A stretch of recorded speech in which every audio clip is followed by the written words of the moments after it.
అదరగొట్టే కారం రంగు రుచి ఆచి కారం పొడి. మాజీ సీఎం కేసీఆర్ ప్రెస్ మీట్కి వచ్చారు. చాలా కాలం తర్వాత ప్రెస్ మీట్కి వచ్చిన పరిస్థితి కనిపించింది. అదేవిధంగా ఇప్పుడున్నటువంటి రేవంత్ రెడ్డి సర్కార్ని కరిగి పారేశారు. అంటే ఆ సాగునీటి ప్రాజెక్టుపై తీవ్రమైన ఆరోపణలు చేశారు. ముఖ్యంగా త్వరలోనే జనంలోకి వస్తానని కూడా కేసీఆర్ ప్రకటించారు. అదేవిధంగా ఇంతకు ముందుకు ఒక లెక్క, రేపటి నుంచి మరో లెక్క అంటూ కూడా కేసీఆర్ స్ట్రాంగ్ వార్నింగ్ ఇచ్చారు. రైట్, ఇదే అంశానికి సంబంధించిన మరింత సమాచారం మా చీఫ్ న్యూస్ కోఆర్డినేటర్ రాధాకృష్ణ అందిస్తారు. రాధాకృష్ణ. Good evening sir.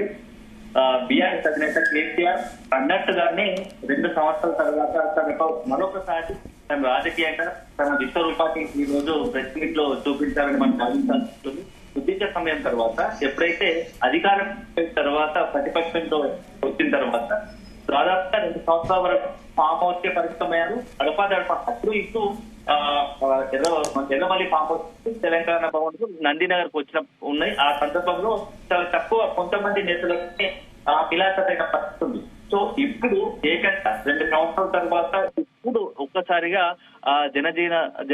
జనంలోకి రావడము, అదే సందర్భంలో ఇప్పుడు ఈ రోజు జరిగినటువంటి సమావేశంలో ముఖ్యంగా రాష్ట్ర సమితి సమావేశము బీఆర్ఎస్ఎల్పీ మీటింగ్ పెట్టి మొత్తంగా కూడా నేతలకు కొంత నెక్స్ట్ ఈ 2 సంవత్సరాల కాలంలో కాంగ్రెస్ పార్టీ అధికారంలోకి వచ్చిన తర్వాత ఏ పనులు చేపట్టింది, ఏమేం చేసింది, ఎలాంటి ప్రజా వ్యతిరేక నిర్ణయాలు తీసుకుంది, మన భవిష్యత్తులో చేయాల్సింది ఏంది, పార్టీ పరంగా జనాలకు చేరువ కావడానికి ఏం చేయాల్సింది అనేది రాజకీయంగా వ్యూహాత్మక అడుగులు ఎలా వేయాలని చెప్పేసి పార్టీ నేతలకు కీలకంగా కొంత దిశానిర్దేశం చేసినట్టు తెలుస్తోంది. సో మొత్తం చాలా రోజుల తర్వాత ఈ రోజు కేసీఆర్ పై రకరకాలుగా ప్రచారం జరిగింది. ఎందుకంటే కేసీఆర్ ఆరోగ్యం పైన కావచ్చు, అతను రాజకీయంగా కొంత పూర్తి స్థాయిలో ఇక క్రియాశీలకంగా దూరంగా ఉంటారా అని చెప్పేసి సీఎం స్థాయి వ్యక్తి రేవంత్ రెడ్డి లాంటి వ్యక్తులు కూడా బహిరంగంగా మాట్లాడిన పరిస్థితి. కానీ అవన్నీ పటాపంచలు చేస్తూ ఈ రోజు భవన్ వచ్చినప్పటి నుంచి ప్రెస్ మీట్ అయిపోయేంత వరకు మొత్తంగా కూడా పాత కేసీఆర్ ను మరొకసారి చూసామా అన్నట్టుగా అనిపించింది. ఎందుకంటే మీడియా ప్రతినిధులతో కావచ్చు, పక్కన ఉన్నటువంటి నేతలతో పాటు చాలా సరదాగా ఉంటూ మొత్తం కాంగ్రెస్ పార్టీ చేస్తున్నటువంటి 2 సంవత్సరాల కాలంలో అనేక అంశాలను ప్రస్తావిస్తూ కాంగ్రెస్ పార్టీ తెలంగాణను మొత్తంగా కూడా అధికార పార్టీ ప్రభుత్వం కాంగ్రెస్ అధికారంలోకి వచ్చిన తర్వాత తెలంగాణకి పూర్తిగా అన్యాయం చేసింది, అస్తవ్యస్తం చేసింది. గతంలో బీఆర్ఎస్ హయాంలో కష్టపడుతూ ఒక్కొక్కటిగా నిర్మిస్తూ వచ్చాము. అభివృద్ధిని ఒక పూర్తి స్థాయికి పెద్ద కీలక పతాక స్థాయికి తీసుకొస్తే ఇప్పుడు ఉన్నటువంటి ప్రభుత్వము దాన్ని పూర్తిగా తలకిందులు చేసే పరిస్థితికి వచ్చింది. ఒకవైపు అభివృద్ధి, రియల్ ఎస్టేట్ మొత్తంగా కూడా పడిపోయాయని చెప్తూనే అనేకమైనటువంటి గత బీఆర్ఎస్ అయినా తీసుకొచ్చిన నిర్ణయాలన్నింటినీ కూడా అమలు చేయకపోవడంతో పాటు వాటికి ఎక్కడ ఉన్న వాటి అన్నిటిని కొత్త పాలసీ తీసుకొచ్చింది లేదు, కొత్త పథకం తెచ్చింది లేదు.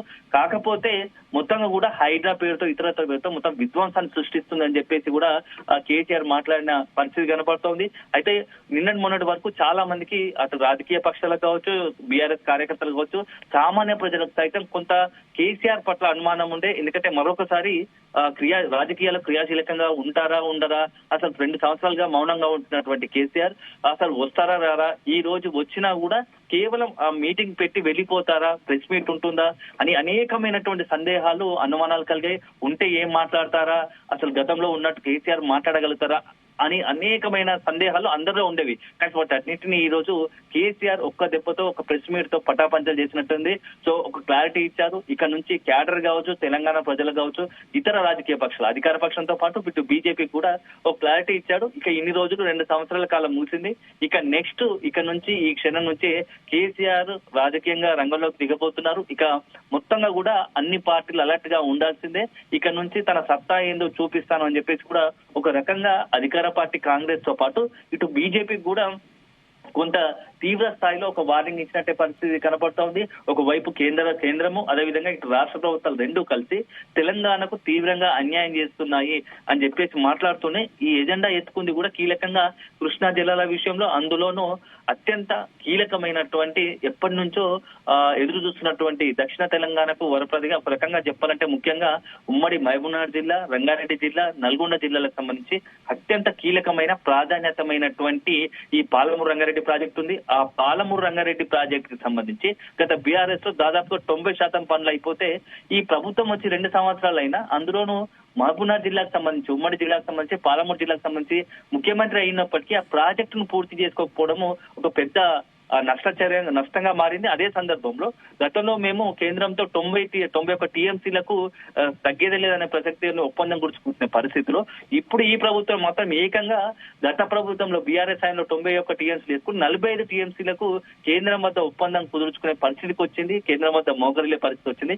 అలాంటి పరిస్థితి వచ్చినప్పుడు ఖచ్చితంగా మొత్తంగా కూడా యావత్ తెలంగాణ ప్రజలను మమేకం చేసి రాష్ట్ర ప్రభుత్వం తరపున అన్ని రాజకీయ పార్టీలను కలిసి అన్నిటిని కూడా కేంద్రంపై దండయాత్ర చేయాల్సింది పోయి తప్పుడు ఖాళీ ఏమి తెలియనట్టుగా రాష్ట్ర ప్రభుత్వం చేతులెత్తేసి మౌనంగా కూర్చోవడం వల్ల తెలంగాణ రైతాంగానికి ముఖ్యంగా మహబూబ్ నగర్, నల్గొండ, రంగారెడ్డి జిల్లా ప్రజలకు తీవ్ర అన్యాయం చేసిన వారు అవుతారు. సో ఇక ఊరుకునే లేదు. ఇక నుంచి కూడా నేనే స్వయాన రంగంలో దిగుతా. పాలమూరు రంగారెడ్డి ప్రాజెక్టు సంబంధించి అదే సందర్భంలో ఇతరత్ర మొత్తం తెలంగాణకు దక్కాల్సినటువంటి కృష్ణా గోదావరి జలాలకు సంబంధించి వాటా పైన ఖచ్చితంగా లెక్క తేలాల్సిందే. తెలంగాణకు దక్కాల్సిన వాటా దక్కాల్సిందే.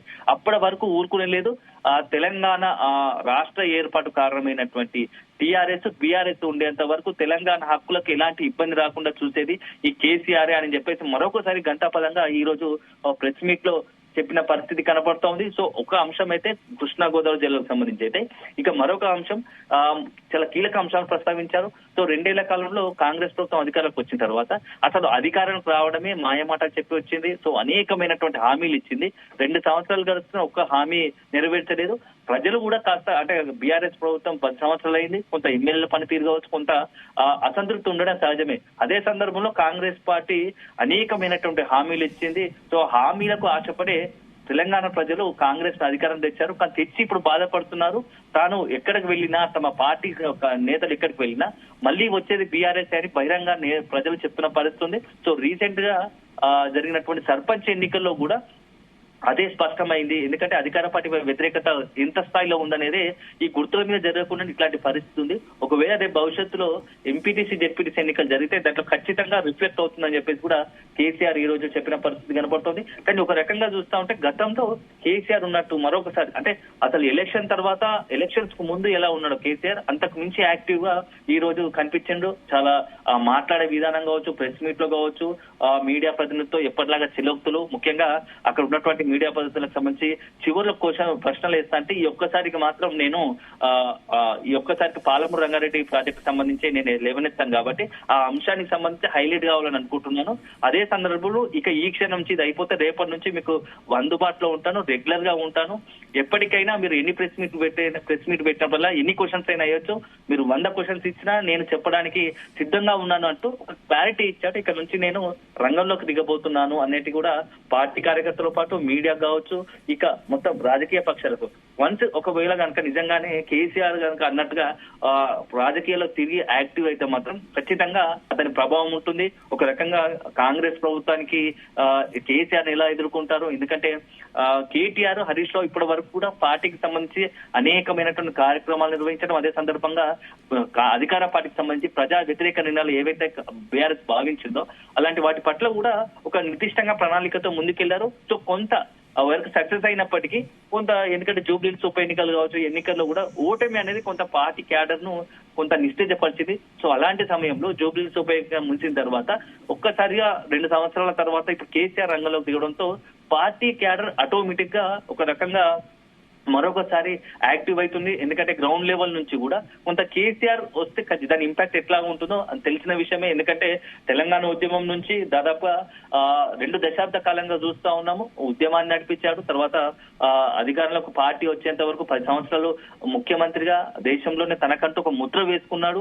సో ఒక అంశాన్ని పట్టుకుంటే కేసీఆర్ ఎలా ముందుకు వెళ్తాడో అనేది చాలా తెలిసిన విషయమే. ఆ తెలంగాణ ఉద్యమమైనా లేకుంటే ప్రతిపక్షంలో ఉన్నప్పుడు ఒక ఎజెండా సెట్ చేసుకుని ముందుకెళ్తే దాన్ని ఎట్టి పరిస్థితుల్లో వదడు. దాన్ని కంటిన్యూస్ గా సభలు, సమావేశాలు పెట్టి ప్రజల్లో ఒక రకమైన అంటే పార్టీకి సంబంధించి అదేవిధంగా తను అనుకున్న ఎజెండాను మొత్తం కూడా నలుదిశలో వ్యాప్తి చెందించడానికి ఒకవేళ ప్రెస్ మీట్లు పెట్టడం, సభలు నిర్వహించడం, అదే సందర్భంలో వివిధ రకాల కార్యక్రమాలు చేపడుతూ వస్తాడు. సో ఇప్పుడు కనుక దాని గురించి, ఎందుకంటే గతంలో మనం చూస్తాం మొన్న అసెంబ్లీ ఎన్నికల్లో మొత్తంగా కూడా బీఆర్ఎస్ కు అతిపెద్ద దెబ్బ తగిలింది కేవలం అంటే హైదరాబాద్ రంగారెడ్డి జిల్లా తప్ప జిహెచ్ఎంసీ పరిధి తప్ప త్రూఅవుట్ స్టేట్ మొత్తం కూడా ఆ జిల్లాలో పెద్ద ఎత్తున పార్టీకి నష్టం జరిగింది. ఎందుకంటే బీఆర్ఎస్ ఎంత ఎక్స్పెక్ట్ చేసిందో మొత్తం రూరల్ లెవెల్లో మొత్తం కూడా అసెంబ్లీ సీట్లు ఓడిపోయిన పరిస్థితి కాంగ్రెస్ ప్లస్ పాయింట్ అండి. సో ఇప్పుడు అలాంటి తరుణంలో ఒక రకంగా ఇప్పుడు చాలా అనుకో అవకాశం పడుకొని ఇప్పటి నుంచే ప్రజల్లో అందుబాటులో ఉండి వచ్చేది 3 సంవత్సరాలకు ఎన్నికలైనా ఇక్కడ నుంచి మనం ప్రజల్లోకి అందుబాటులో ఉంటే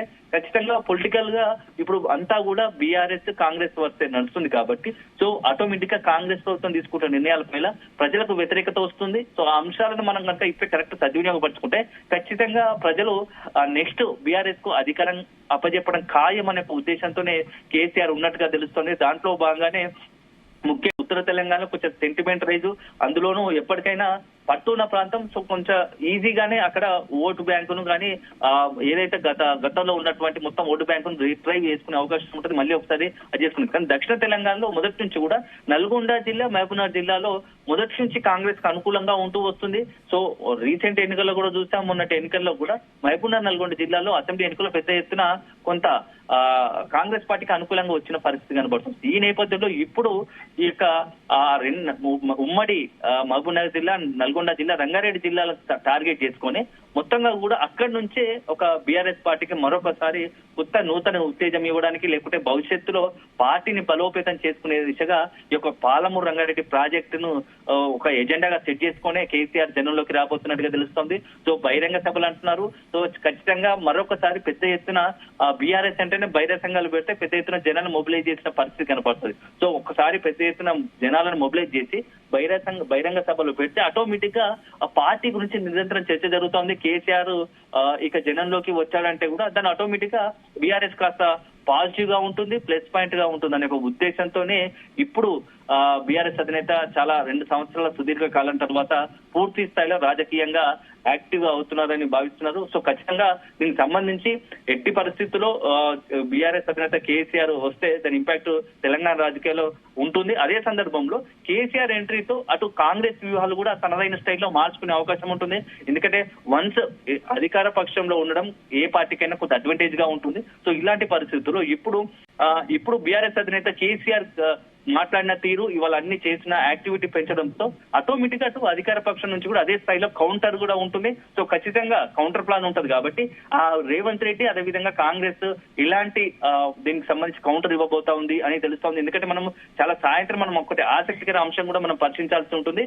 ఒకవైపు ఇటు బీఆర్ఎస్ తెలంగాణ భవన్ లో బీఆర్ఎస్ ఎల్పీ భేటీ కొనసాగుతా ఉంది. బీఆర్ఎస్ రాష్ట్ర కార్యవర్గ సమావేశం కొనసాగుతున్న క్రమంలోనే దాని కూతవేడు దూరం పక్కనే ఉన్నటువంటి పోలీస్ కమాండ్ కంట్రోల్ రూమ్ లో ఫోన్ ట్యాపింగ్ సంబంధించి సిట్ సంబంధించి అత్యంత రీసెంట్ గానే సిట్ ఏర్పాటు చేశారు.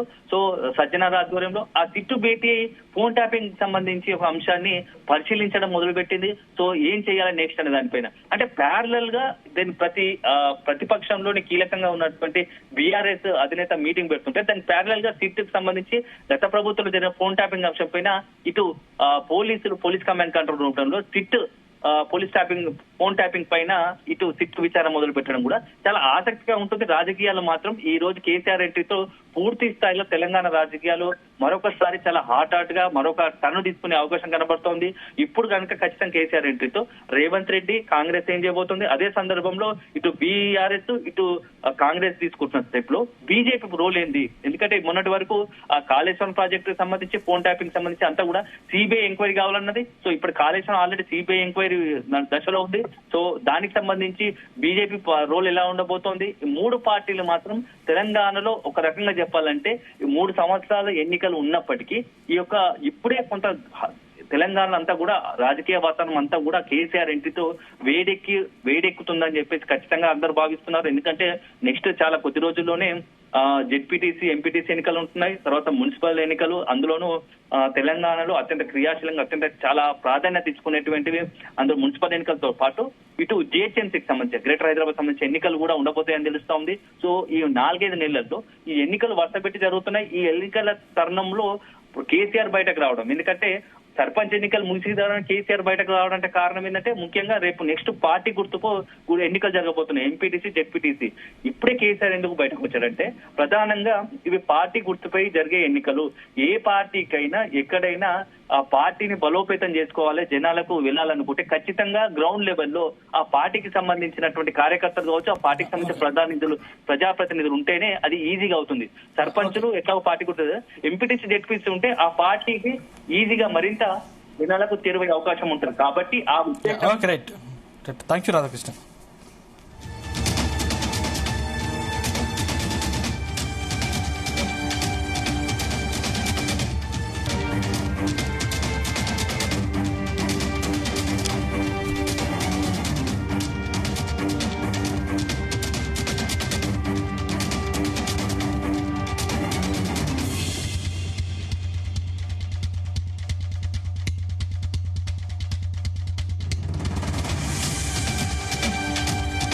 గుమగుమల వంటలే వంటలే తెరకొట్టే కారం రంగు రుచి ఆచి కారం పొడి.